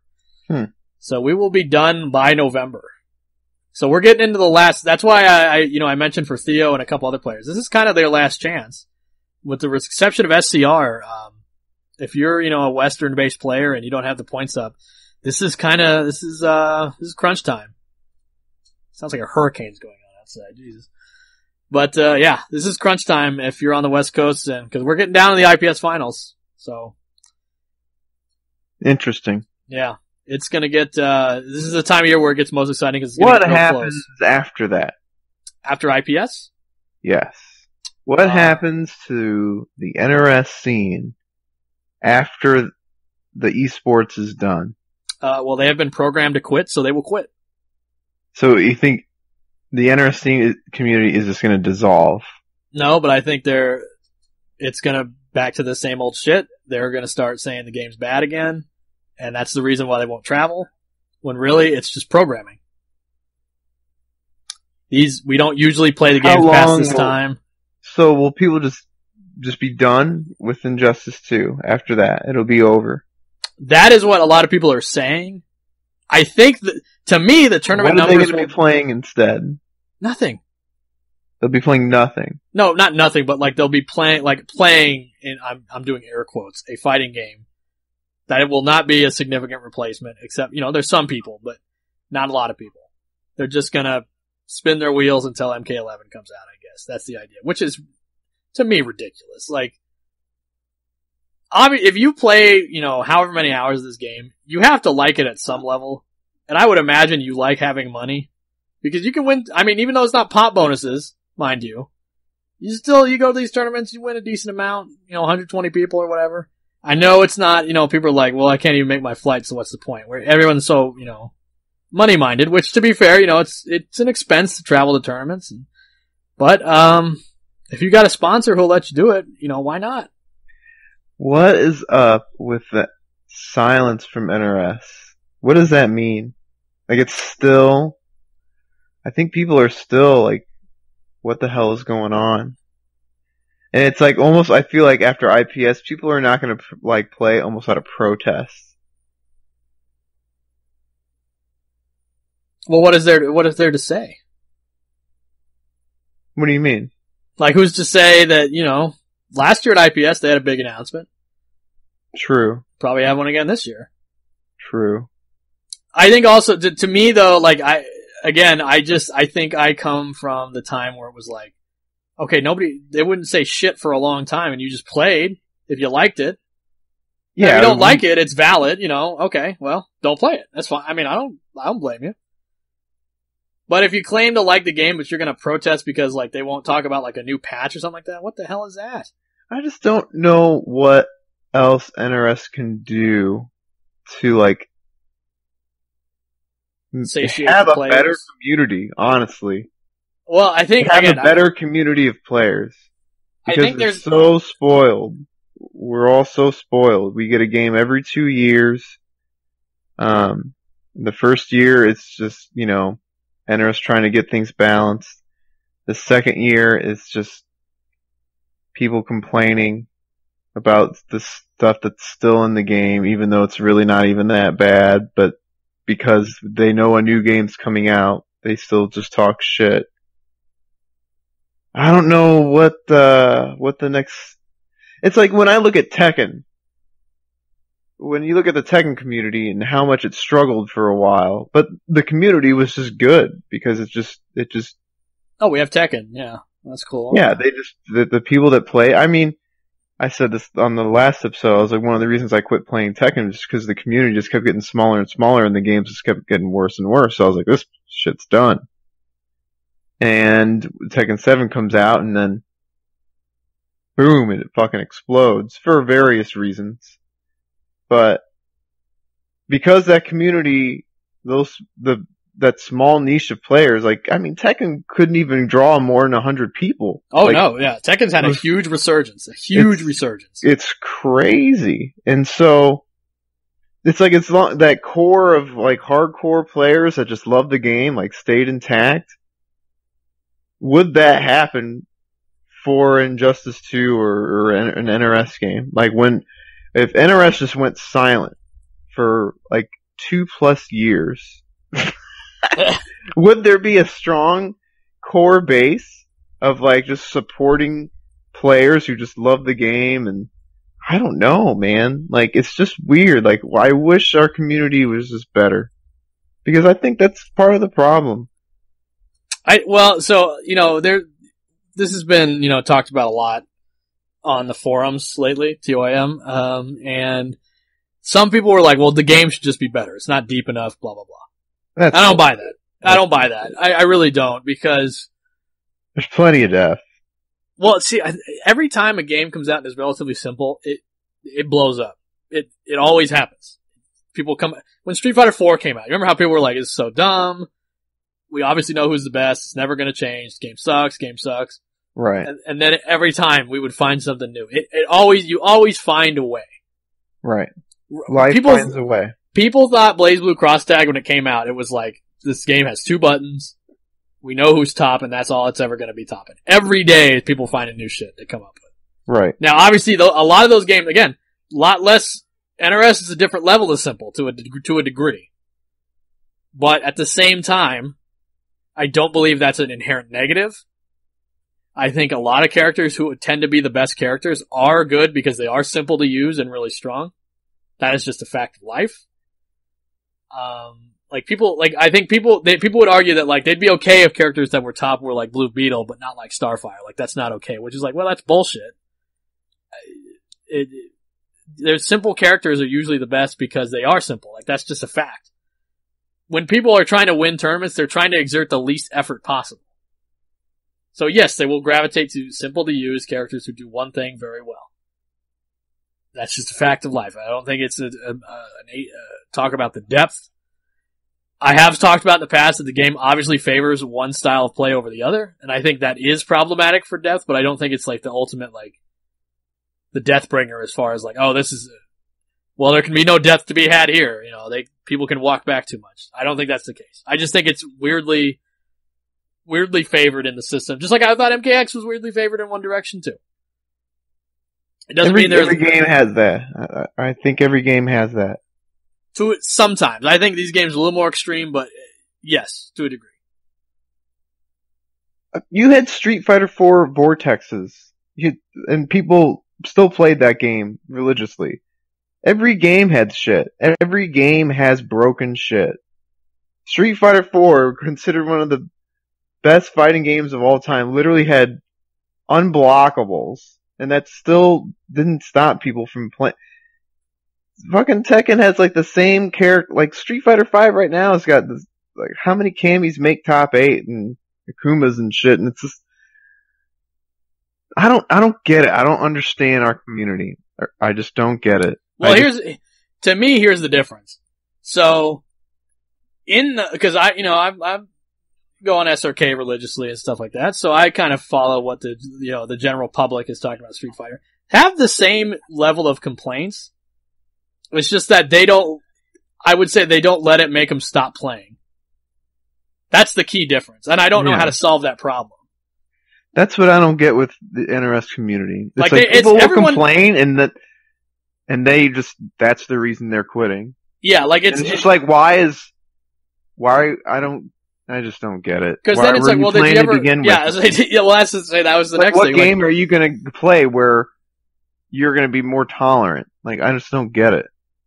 Yeah, because I guarantee, like, if you go like, oh, I'm going to play Soul Calibur 6, that game's fair. You're like, no. You're going to play a Nightmare once and be like, this game fucking sucks. I just don't get it. Every game you're going to play is busted. Here's the problem. I don't think it's wrong to have some of the complaints people do, but I think when the problem is when you compare it to, like, you put other games on a pedestal and go like, well, this game doesn't have that. And it's like, okay, but there is no acceptable level. A lot of games people like, and they're like, this game is fair, because they're not very good at it. If they were to try and get better, they would run into the same quote unquote problems. This character is very simple and strong. This character can do this and I can't do that and I can't stop him from doing it. Stuff like that. You'd run into that as you try to get better in any game, I think. And I think a lot of people are just dabble in one game and see that, oh, well, I'm not having these problems, but they're a low level player in that game. You get any better, you're gonna see the same problem. I just see, like, our top players, they're all just, they talk about, like, as soon as IPS is over, then I'm done. Or as soon as, EVO's over, then I'm done. I'm gonna be going to play, Dragon Ball or some other game. But it's just like every other community, like the Tekken community or Guilty Gear, they're trying to get other people to play their game. They're like, man, like, you want to play this, like, hey, you want to play Guilty Gear? Hey, you want to play Dragon Ball? You should play Dragon Ball. You should play Guilty Gear. Why aren't our players trying to draw in more players? Like, why aren't our players just like, man, you really need to play Injustice. It's really fun. It's really good. Let me show you how it's something. Instead, it's, hey, let Ultra David do it. Hey, NRS players, come play our game. Our game's great. It's like, why aren't our players just like, hey, no, our game's great. You should play our game. It's just like, I don't know, there's this defeatist attitude in this community that the games just aren't good. It's just weird. Just don't get it. I mentioned before, I think it's a systemic issue, and I think it stems from no one tried to curb that behavior in the past. Yeah. And, it catches on. We had, MK9 from the day it came out was, not good. And I'm not saying the game didn't have really big flaws. Like, I'm not a huge fan of the game at the moment, but even then, it wasn't like, hey, people should try and play MK9. It was more like, okay, well, we'll just be off on our own in our corner. Injustice was even worse. MKX, same thing for the most part. Again, it's just like, I think people will look back in hindsight and say like, oh, this game was fun. Why did we stop playing it? Blah, blah, blah. But they never seem to realize like, okay, but every single game, it's the same thing. It's the same thing. Like, it's never good. It's never blah, blah. And it might be like I said, the programming where it's like, okay, well, we know the new game's coming out, so why do we have to play this fucking game anymore? Blah, blah, blah. That's not happening this time. So you have to break the programming more or less. And if you, we're going into uncharted territory. I guess that's what I'm getting at. It's just like, what is going to happen? What's going to happen after IPS? I mean, if NRS is still silent, it'll be weird. It'll be really weird. It's going to be Judgment Day for NRS community. God, it's going to be great. We're really going to see who's full of shit. Yeah, I think so. I hope everyone keeps playing. I hope everyone just keeps playing. I don't know. But I don't know if that's going to happen. I don't know. We'll see. There's a lot of good players, and yeah, I think in a way, and there's two ways to look at it. And I think in one way, it's the most talent you've ever seen in, like, as far as this game, as far as like this level, because in the older games, a lot of times there was a huge skill gap for the most part. You had these guys that would always place, but then also nowadays, I would say the skill gap is there, but only because some players seem to be lackadaisical in the way they approach the games, where it's like, well, this game's not that good, and I can't do good, and success barriers, yeah. That's what I mean. Like, don't want to be good. Barriers to success, like Thanos, right? Okay, so I don't know how to fix that. I don't think there was an easy answer. We're not even saying we have the answers. We're just two guys with opinions who just say them on the internet. But it's a systemic issue, and like I said, there's no easy answer to it. And I think you have to take a long, hard look at what we do and how we can fix it. If they want to. If people want to have that conversation. Keep playing the game. It's an uncomfortable conversation, but you have to have it. Just keep playing the damn game. If you like it. Yeah, if you like it. If you really don't fucking like it, then don't fucking play it. But, I don't know. Just don't be one of those dudes that just buys into this thing that NRS games aren't good. And so you're gonna move on as soon as it's done. Trust me, it's gonna be every game that you play. Every game, when you reach a certain skill level, it's gonna come down to the stupid shit. And it's gonna be the exact same fucking thing. I felt it in Tekken. I felt it in Street Fighter. Like, every game it's gonna be the same fucking thing. So, if you like Injustice 2, like truly, you should stick with it. Because the grass isn't really necessarily greener on the other side. You're gonna be working your ass off and you're gonna be hitting the same fucking barriers. The grass isn't greener, it's just a different shade of green. Right. Wait, I don't know if I agree with that. I think so. Well, different shade of green might mean that it is actually greener, doesn't it? No. To be greener would be like forest green. It's more like yellowish. It's not greener. Alright, whatever. Yeah. I don't do metaphors. You're the one that does metaphors. I'm here for the facts. I leave that to the Yoda-like figure, who is both as old and as short as Yoda. I'm a little bit taller than Yoda. Yeah. Probably taller than me, to be honest. Yoda's taller than you? No, you, not Yoda. Like, if a Frank Oz Muppet was standing next to me and I wasn't as tall as it, I would be hella emo. Trust me. So I think we've had a couple good rants in our system. I don't want to bring this to a whole downer, but so I'll try and wrap it up here. We did have a Q&A question for this week. It is from Madix on TYM, longtime listener of the show. He asked us, "Hey guys, love the show. If MK11 were to come out soon, or if you were able to have an input on the ideas for it, what are some of the things you would like to see? Were there things you'd like to see from MKX travel over or be gone? Was there things from MK9 you'd like to see in and gone? What are your thoughts on a new MK11? What were the things you'd like to have in there?" I don't like anything from MKX. Wow. Nothing? I didn't like the run button. I didn't like the stamina bar. I didn't like all the damn armor all over the damn place. Scratch all that. Wipe. Trash Hydrogen bomb the thing. all. I would like to see more options. Some dash canceling. We haven't had fucking dash canceling since, I guess, MK9. Well, it was run canceling. I mean, it's the same thing, really. I guess, but the game was just fucking crazy. And then it would use your stamina. I don't know. I wasn't a fan. I just didn't like it. I didn't like, you had movement options, but it limited because of the stamina bar. I don't know. I don't like it. I just didn't like MKX. It's just personal preference. I didn't fucking like it. I didn't like how fast the run was for some characters.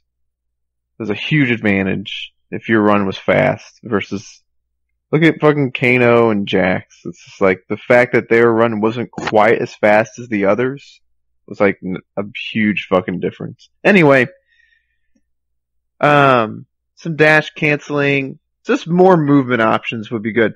I would like to not have I would like easier notations. I would like combos to be easier and not so like.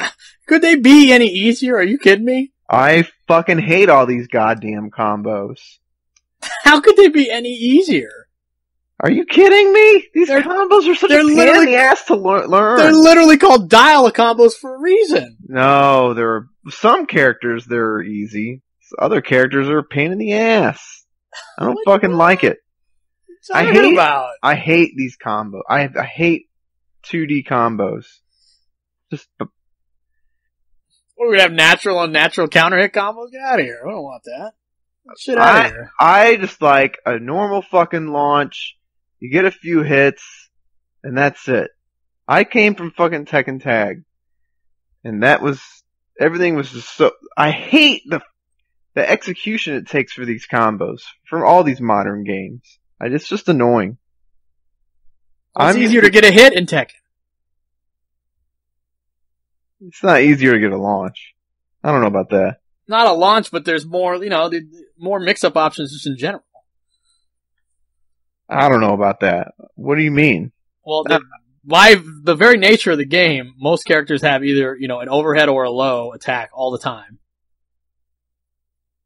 Obviously, there's less lows.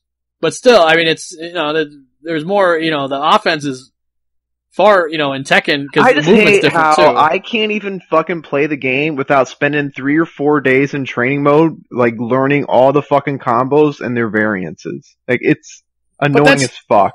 But you just have to do that.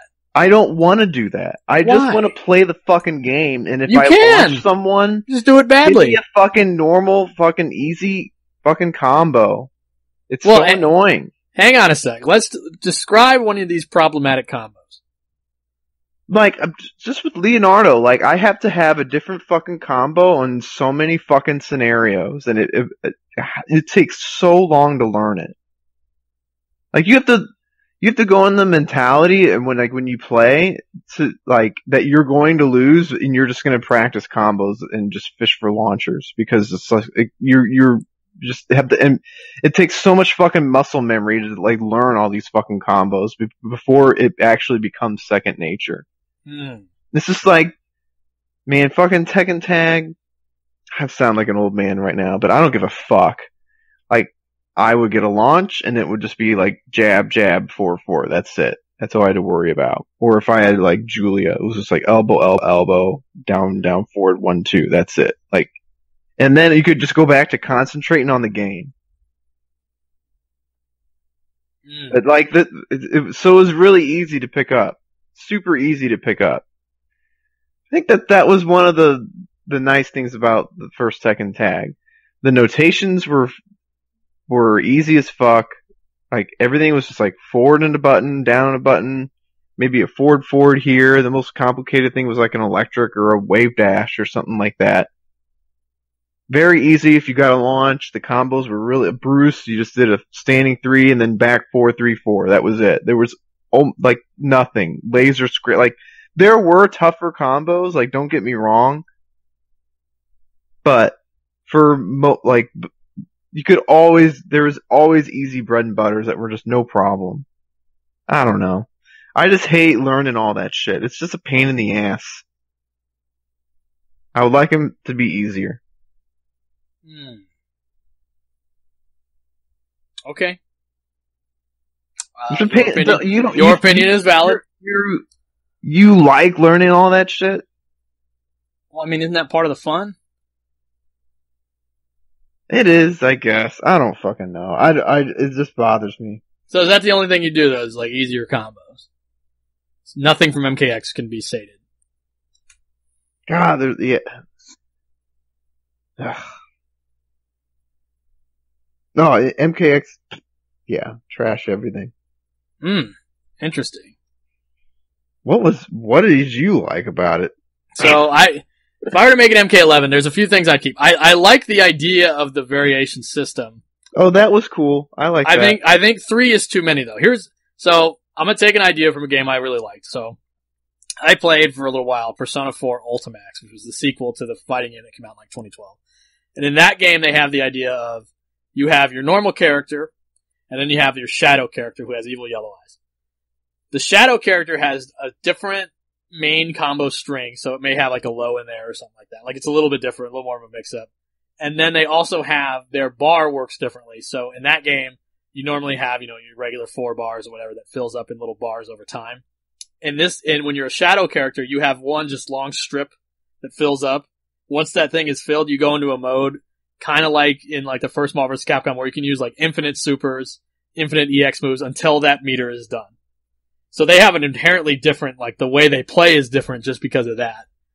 Now, I think that's a little too complicated, so I would move that if I were to use an MKX. I really liked an MKX when you had characters that had a normal form and a revenant form. I'm thinking like Liu Kang, Kung Lao, Sub-Zero, characters like that, right? I thought that was really cool because they looked visually different and they looked striking. I would take that concept and now move it into MK11. You have a normal version of your character and then you have a revenant version. The revenant version has some things that are a little bit different than the normal character, and it may help you in some matchups, maybe. So like, my example would be like, so in MK, one thing about MK that's always, is everyone always has a projectile. I can almost think of no character that doesn't have a projectile. In fact, I just don't think it exists. I could be wrong. But in one variation or another, every character had a fireball. So maybe the normal version of the character will have a fireball, and maybe some other unique trait. And then the shadow version of the character, or the revenant version, won't have a fireball, but they'll have something unique. Like I thought of like revenant characters can have strings or special moves that have armor on them, and the normal character won't. The normal character will have invincible moves instead, which is used in a different scenario. The revenant character, kind of like in Tekken, if they hold forward long enough, they will start running instead of having a stamina bar. And a normal character will not have that. They'll have dashes. Something like that. I think you have basically 2 variants, and one variant has these certain moves that are applicable in certain ways. The other one has the other. But either way, it creates a more unique experience than I think the 3 variations where you'd have like one difference between one. There was always the odd man out, almost in all those variations. So I think just cut that odd man out. Cut the third one out. Leave 2 versions. Make them more distinct than you would before, because now you have a little more room to play with. And I think that's the way to do it. I think there are some things from MKX, like I do like the idea of the run, but maybe not for everybody. So maybe again, you tie it to one of the variations. And not maybe with a stamina bar, but with like if you hold forward long enough, you'll start running, so you can close the distance. Basically, I would make the Revenant version the one that can like have some mix-up options or maybe some tricky things to block. And then the normal version is probably the more standard, but they have things like a projectile, things that can control space a little bit better, but they suffer from mobility. Maybe there could use better mobility in some matchups than others, so you'd switch to the Revenant version. I think something like that would be really cool. That was what I would do for MK11. Alright. That's pretty unique. Yeah. Because it's very clear that this team has no trouble taking things from other fighting games. I mean, Scarecrow literally has Geese's Fireball. That's just that move. It just does something different. They clearly play a lot of fighting games. They're big fans. I think it would be cool to take that concept I saw in another fighter I liked a lot, but maybe tweak it a little bit just to make it specific to NRS games. Some other general things. I kind of like that Injustice has the down pokes that go into combos, but MK doesn't. I'd like to see that still be, a separate thing. MK doesn't have natural combos from down pokes. I think that's alright. The one thing, and this is something I don't know how to fix, is that with NRS games, when the character zones really heavily, it's like super uninteresting. But I don't know how to fix that. I think it's very complicated.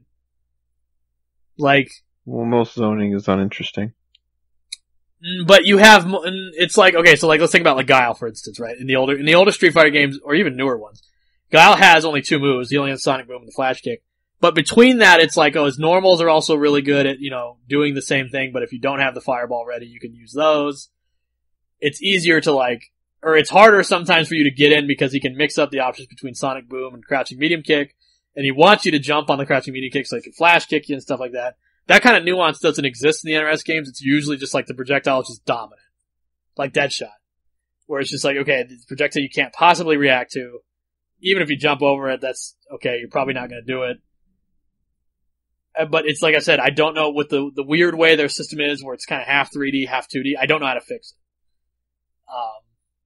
I don't know. I don't have the answer. My closest answer, like I said, would be you split projectiles between these two variations, so only one variation has that projectile and can do something like that. I think that would probably be the way to go, but I don't know how to fix it. It's a tough problem. Well, NRS just doesn't have that whole notion of projectiles trading. Well, not only that, like I said, it's like you can't some characters do it, but it's not like, oh, I can I can throw a down 4 out and they'll think it's my fireball and then I'll anti-air them. Like down 4, they have way too much recovery because again, they have more like 3D-ish frame data. It's not like a 2D game where you just throw out like a quick poke. Like that's not really a thing to do. Like you can't throw something out and then not expect it to get whiff punished because you have a lot of recovery frames more often. So, like, MKX kind of had it where they had the down 4s that like went super low. Like, I'm thinking of like, Scorpion. Where they had unique down 4s in the sense of like, wow, that's like actually almost a poke. Like it recovers fast, it's hard to whiff punish and stuff like that. And it wasn't the worst thing in the world because it's not like they went to true combos or anything. It's just annoying. And I think maybe we could use more of something like that. I know a lot of people were annoyed by it, or like Kanos. But I think, use sparingly on the characters you want them to have. Again, you don't want, I think a character like Johnny Cage having that kind of down 4 is super annoying. But if a character like, say, I'm trying to think in MKX, like Ermac. Like Ermac had that where he wants to keep you out. Would that be the worst thing in the world? I don't think so. I think sometimes, cause, with these NRS games, I feel like a lot of times they use these ideas of specials that are cool, but they, gameplay wise, they either might have a really busted application or they might not. I'm thinking of moves like when Captain Cold does that, that bubble that he has? Mm-hmm. That move looks cool, but functionally it has like one use. So you won't see it a whole lot. There's a lot of moves like that. But, it is again, it's the priorities of the developers too. In these games, the developers really want it to look cool. And that bubble move does look damn cool. Functionally, I don't think they really care if you can't use it all that well. I think they just want it to look cool, which is nice. I don't have a problem with that. It's obviously why these games sell a lot. But I think if there was a little more, maybe they could use this in a practical attacking sense, then this move just looks kind of tight. I thought it would be a cool move to have. Because there's a lot of moves like that in these games. There's like like I said, every character has a projectile. Whether it's terrible or not. Like, Goro has a projectile. It sucks, but he has one. Every character, they always have something like that. Jax and Sonya have projectiles. Jax is better than Sonya's, but like, it's just there to be there. It's not like this super good move or anything like that. I think maybe if they do less of that or split it out, like I said, between characters, you may have a little bit more interesting of a game to be played, but that's just my opinion. Yeah, NRS, like the zoning, the special move stuff is just the fact that fireballs are high too, for the most part. Like there's just not much. That too. There's just not much benefit to doing them in footsies. And there's all the benefit in the world to do them outside of footsies. Yes. So it's like, you see a lot of like fireballs in Street Fighter just because they beat everything. Pokes. Yeah, they beat everything. And they're also mid. So it's just like, you see it a lot more. But like NRS games, yeah, it's just like, when you're in this range, like, you turn your special moves off. And when you're at this range, the special moves are on. Like, yeah, I could say, and also I think, the, using fireballs like in footsies and stuff like that, again, it's just, like you said, they're high, but we saw them kind of experiment with that in, MKX. You had like Kano, like Cyber Kano had the knives that were mid and were super fast. Mm-hmm. And it's not like he was super good or anything like that, but they were interesting, I think that kind of stuff I think they should think about that, because that was a super low damage projectile, but it was incredibly fast and hit mid, so you had to think about it. And even though Cybernetic Kano wasn't, maybe super strong overall, it was way more interesting, I think, than just, I'm not saying you can't have the high fireballs, but I think if some characters had like a mid fireball that was super fast but was low damage, and maybe didn't knock back all the way across the screen. That'd be super interesting. I think playing with that more. That's another thing from MKX I would bring back. Something like that, you know. Yeah. It's like the thing with Kano, cybernetic Kano is like, yeah, he had that, but the anti-air is just. I think the biggest thing is in Street Fighter you can throw out a poke and still anti-air. Well, that's what I was talking about earlier with Guile. Like in the older games, he would be defined by like trying to get in, but his crouching medium kicks keep me out. Okay, I'm gonna jump. Oh, he didn't Sonic Boom. He crouched medium kick. Now he's gonna flash kick me. Or Rue would do the same thing with his Dragon Punch. Yeah, like you can throw out a poke and still anti-air, but you really can't do that in NRS games. Yes, that's what I was mentioning earlier, where that nuance is kind of missing. Right. Yeah. Because there's no invincible anti-air. There's no, zero frame. Yeah, so it's like you couldn't do it super late because in those games you can do it super late because you're invulnerable sometimes from like at least like frame 3, frame 1, something like that. But and for them to do that, if NRS goes that route, I think they're just breaching too much Capcom territory then. It's just like if they're gonna do that, then they might as well just fucking. I mean, I could see a character doing that. Well, that's what I said. Yeah, like I said, if Maybe Cybernetic have Kano a character that does that, like play more like a Street Fighter style. But that goes back to what I was saying about the variants, where I was like, the normal character might have, you know how like Cassie Cage had it in her nut punch was invulnerable, right? Wasn't armored, but it was invulnerable. If you're the normal character, I would say there's some characters that have that. And it's obviously you pick and choose, but like, let's say it was Kano, right? And you wanted to make him a zoner again. Say he had the mid knife, and he had that down 4 that went super low, but now his up ball is an invulnerable move. Obviously don't make it safe. Don't do that. Like it was in MKX, I think, for at least a little while. I don't know if it still is. But, just a move that he can do that it helps carry, if you jump his down 4 and he's got a lot of recovery, his invulnerable to do that. Now, obviously, again, when you do block string and stuff like that, you can still do the invulnerable move, but you just have to make it, super unsafe. And I think that's fine. But then you'd have the Revenant characters who have more mobility, but they have armor instead. And that armor could be more useful than, let's say I'm getting zoned out, and maybe now having an invulnerable uppercut doesn't do much for me. But if I had a move that was armored and crossed the screen, like, say, Katana's Neck Slice, that'd be pretty helpful. There's room to play with these things, and I hope they take a little more experimental. You don't have to make everything so universal, I think.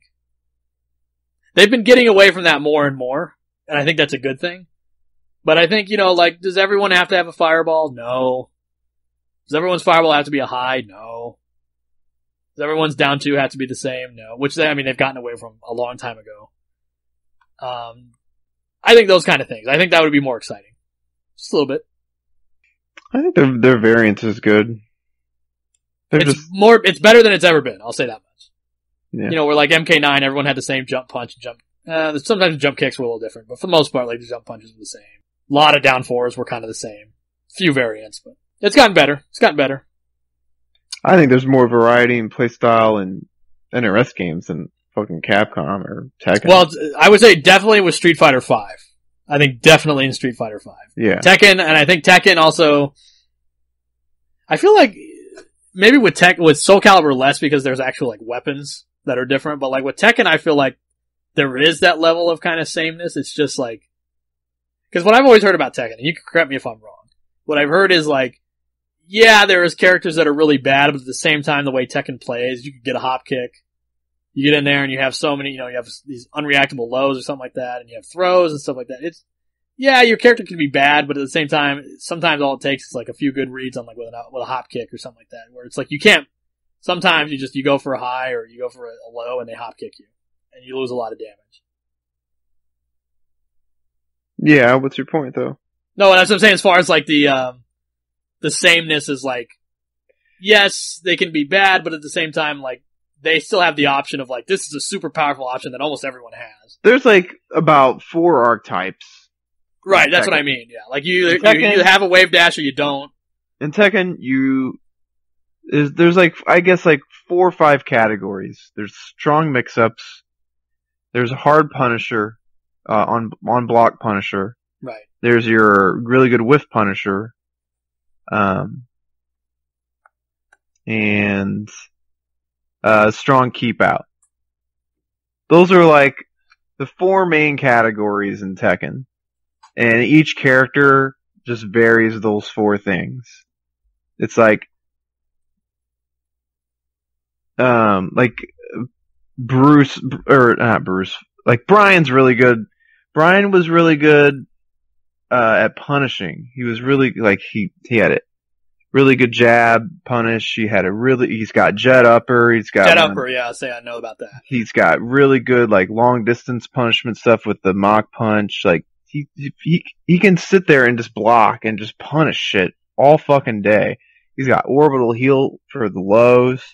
Like, he can literally just win just by blocking and guessing right defensively. Snake something, whatever it's called. Yeah, and he never really had that good of mix-ups before. He kind of does now with that sway into the low. Like, once he got that, that's when he really skyrocketed.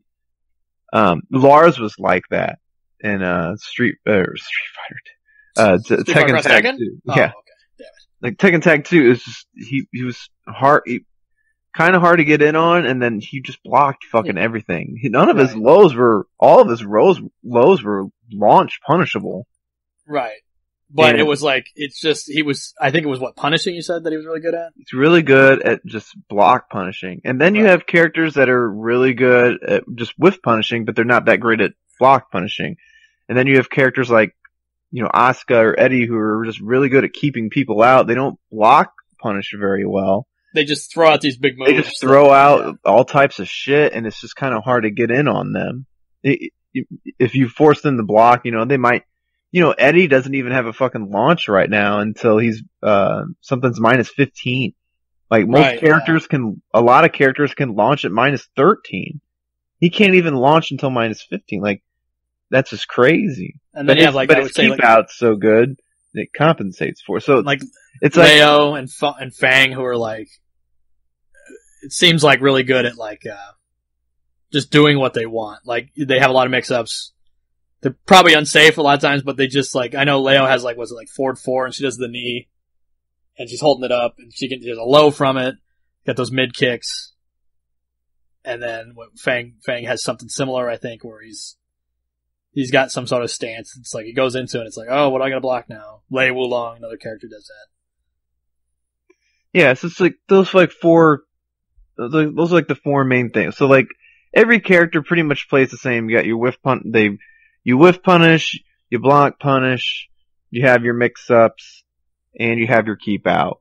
And if you understand the strengths of that character on one of those four categories, you can get really good with them, depending on what you like to do. So but Tekken got really stale to me. I was just like, God. Well, because it's always like that. Yeah. Because, like, I would play with Eddie, and I really liked playing with him because he had really good mix-ups, and he had really good keep-out. Block punishing was just so-so. And whenever I would play with Julia, I would get a little more emo, because her mix-ups weren't quite as good, but her counter-hit game, this is Tekken 5, her counter-hit game was amazing. Her block punish wasn't that good.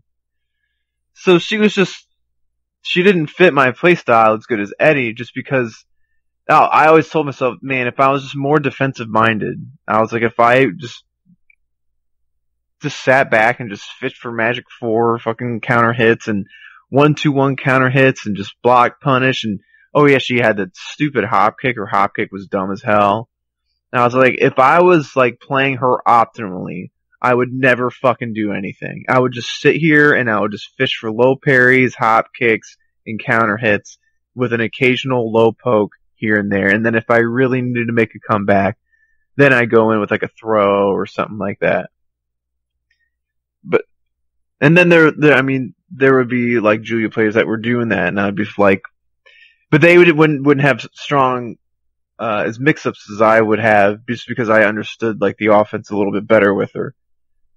But I was like, optimally, I should play like this guy, but keep my offense. And then like with Eddie, I was good at like pretty much everything.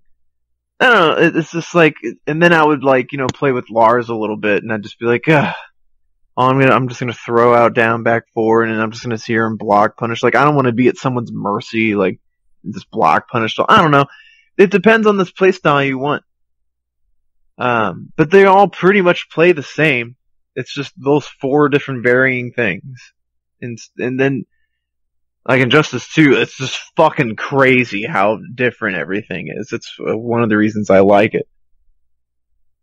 So. Yeah, I think I agree. I think I generally agree with all that. I think it wasn't until Tekken 7, it seems like, where they added a character like Akuma, who's just completely, he has a lot of the same things as, a Tekken character would, but he kind of goes against the rules, in a sense, and I think that's, a little more exciting. That might be why Tekken 7, has helped, somehow, because Tekken 7 did something right. Yeah, and that I could agree with that. Maybe the fact that these guest characters don't play like the typical Noctis, fucking Tekken, that might actually be helping a lot, yeah. Right. So, I think that's good. That's a very long-winded response to your question, Madix, but I hope we got some thoughts out there.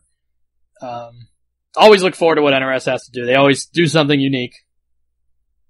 And, whether or not it's super good is, up to the debate, but it's always unique. You can't deny that. I got really nothing else. What about you, Slips? Man, let's fucking do Evo shit. Let's go to Evo. Let's go to Evo, yeah. Well, I'm headed out Thursday morning. I'm taking the bus. Were you flying? I assume, hopefully. I'm flying Wednesday night. Wednesday night. So you'll be there, early Thursday, maybe afternoon? I'll be there Thursday morning. Thursday morning. I will be there Thursday afternoon, maybe around 2 o'clock or something like that. Check in, get my badge, and there's gonna be a lot of our friends are going. A lot of people I haven't met before in the NRS community. Come say hi. I usually wear a hat. That's a WWE hat. It's pretty easy to recognize. If you see me, come say hi. I assure you I'm friendly, unlike Slips. Nope. Slips, would you say you're prickly? No, I'm pretty friendly. Okay. Alright. Not in tournament, though. No, I'm not. Okay. Fair enough. So you guys, wait till Saturday or Thursday. Wait till I'm out of the tournament. I'll be friendly then. But, we always like to interact with people in the community. EVO's always the biggest tournament of the year. It's where you see a lot of people you don't normally see. Like I said, it brings out everybody. So, hang out, have a good time. Most importantly, that's the most important thing of all. We mentioned at the beginning, it's the one tournament of the year where it's like, you know what? Having a bad tournament's not the worst thing in the world. Everyone expects it. Everyone knows it. Make sure you tune in at noon Saturday for those finals. Then, of course, Sunday night will be the big, the gauntlet of all the big Tekken 7, Dragon Ball FighterZ, Street Fighter 5. It's a big tournament. My gripes aside, I usually like going to it, 2016 notwithstanding. It should be a good time. I'm looking forward to it a lot. Evo's always fun, win or lose. Win or lose, that's right. Mm-hmm. So the experience and the atmosphere alone is worth it. Oh, totally. Mm-hmm. Well, I think that's going to do it. We'll try and post Evo. We might have some surprises in store for the show. We might mix things up a bit. We're looking to do some cool things. We'll talk about that when we can talk about it. But I think until then, we'll be signing off. King Hippo. Slips. See you guys at Evo or next time.